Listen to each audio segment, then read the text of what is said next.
Kerajaan peroleh 28 helikopter secara pajakan dalam kontrak 16 bilion untuk 15 tahun. Sebelum admin bincang lebih lanjut, harap penonton setia Si Raja Langit tengok berita ini sampai habis agar tidak gagal pemahaman.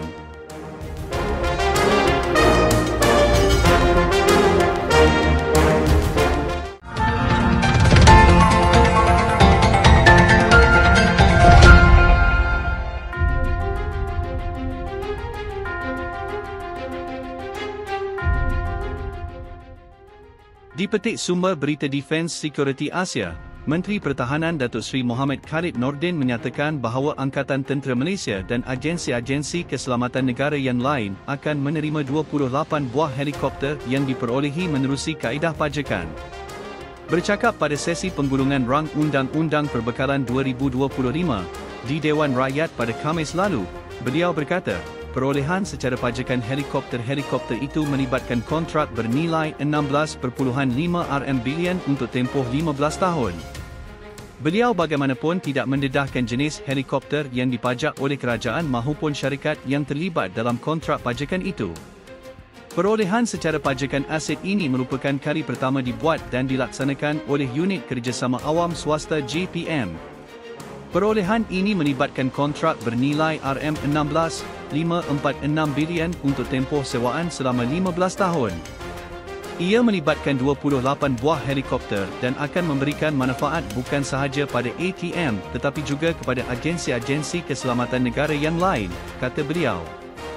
Menurut Menteri Pertahanan, di bawah kontrak pajakan itu, Tentera Laut Diraja Malaysia akan menerima 2 buah helikopter manakala Tentera Udara Diraja Malaysia akan menjadi penerima terbesar dengan 12 buah helikopter.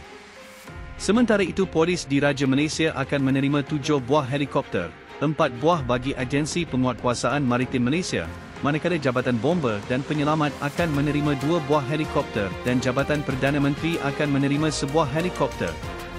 Mohamed Khalid berkata, tujuan utama kontrak sewaan melibatkan 28 buah helikopter itu adalah untuk memenuhi keperluan agensi pengguna, menjalankan operasi udara harian dan misi-misi tertentu selain peperangan. Mengenai kos kontrak pajakan 28 buah helikopter itu yang mencecah 16 bilion untuk tempoh selama 15 tahun, beliau menyifatkan kos itu adalah amat wajar.